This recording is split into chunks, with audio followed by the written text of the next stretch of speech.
Hello, hello. My name is Erin and I run Okie Doke Farm. We are a nonprofit equine rescue. And since Nora's arrival, we've had over 3,000 or more new followers.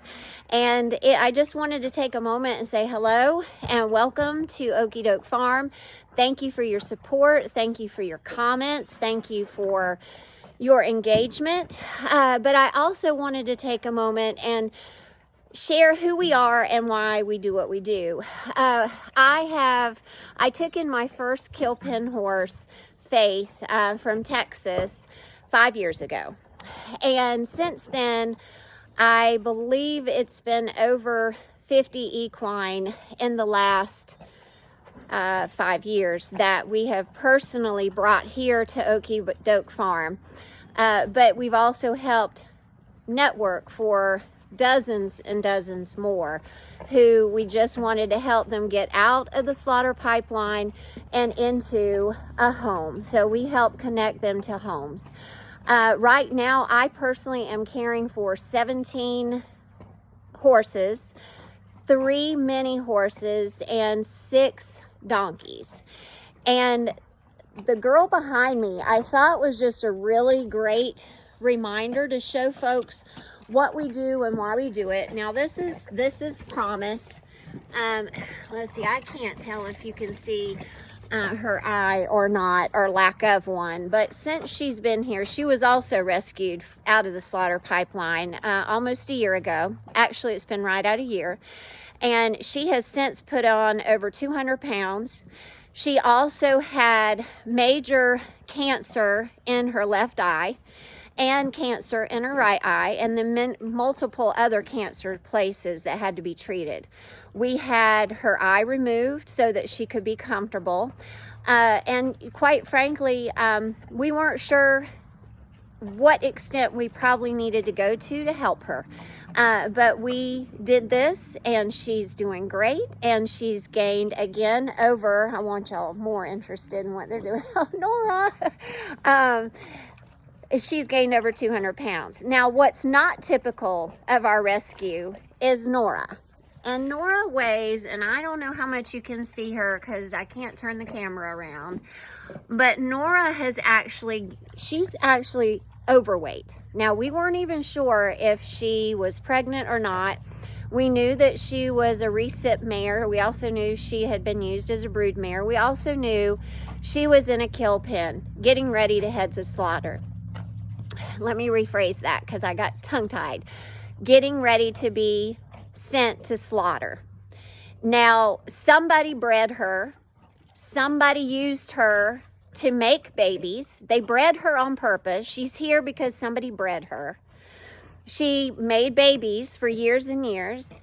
And then I'm going to guess that probably her body wore out and she can no longer make babies. And that's why she was in the kill pen. That's why she was headed to slaughter. So the reason I'm emphasizing this, and I'm going to have blood work drawn on her. I haven't had an opportunity to do that yet. But I am going to have blood work drawn on her. And the reason I'm going to do that is to see if she's insulin resistant. There's a reason why she's so heavy, and I don't know why. But I do know that she was also very much a candidate for a rescue to step in. And that happened to be us. And I take offense to some of the comments that I've been seeing recently with our new followers, questioning, the fact that why would we rescue a horse that's overweight? Or where does she come from? Or there's nothing wrong with breeding horses, or so on and so forth.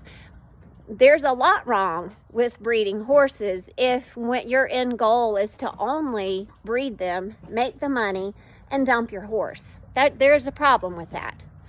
And like it or not, her weight has nothing to do with whether a rescue should step in or not. It just doesn't. And you don't need to say things like that because they're ignorant. Now, with that said, it is also my goal to educate people. And so folks need to understand that there are thousands upon thousands of horses that are sent to slaughter and go across our borders every year because they are deemed useless. They are deemed not needed anymore due to the human greed. And because of that, the first stop in the slaughter pipeline is an auction or a kill pen. A person, an owner decides to dump their horse. And when they do, that horse is at the mercy of, should anybody be interested in step in and save them. So auction is one of the first steps. All these beautiful horses behind me all have had just horrible situations. She was animal services seizure when she was only a week old. This one has gained over 500 pounds since she's been here. This one was sent to auction after auction, trying to be sold as nothing wrong with it, but he's completely blind. But he navigates so well, you'd have to really know the fact that he's blind. The one over there, the beautiful flea-bitten gray, she came here with a body score of barely a 2 out of 9. She was also an animal seizure. And then that girl way down there is actually an owner surrender because her owners were failing in their health and were afraid of where she might wind up. And since she's been here, both owners have passed away. So we stepped in before there was a problem. I want to also caution people with using the word, I'm not going to even say it well because I had to go and look up how to even pronounce the word, anthropomorphize. I'm not even getting it right. Basically putting human characteristics on an animal. Now, if used incorrectly, you could swing the pendulum too far and believe that an animal is it needs to be used appropriately. It is meant to help humans have empathy. That's how it should be used.